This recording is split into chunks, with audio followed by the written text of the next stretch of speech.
என் நிலைமை பாத்தீங்களா? என்னால ஓடவும் முடியல, ஒளியவும் முடியல மேம். தயவு செஞ்சு எப்படியாச்சும் முடிச்சு விட்டுருங்க மேம். என்னால அவ கூட வாழ முடியாது மேம். அச்சச்சோ பாவம்.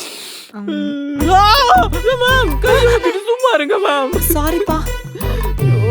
உன் மனசுல இருக்கிற வலியை விட உன் உடம்புல இருக்கிற வலி அவ்வளவு பெருசு இல்லைன்னு நினைச்சேன். You continue. மேம் நான் எல்லாத்தையும் சொல்லி முடிச்சிட்டேன். இப்போ நீங்க தான் சொல்லணும். ஆமால. இதோ வா. வாங்க வாங்க.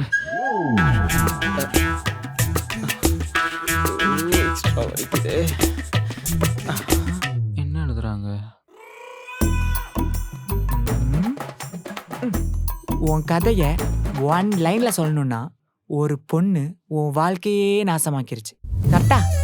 ஆமா மேம். இந்த ஷார்ட்ஸ் ஃபுல்லா பார்க்கணும்னா ஆரா பிக்சர்ஸ் யூடியூப் சேனல்ல பாக்ஸர் வைஃப் வெப் சீரிஸ் வந்திருக்கு, ஃபுல்லா பாருங்க.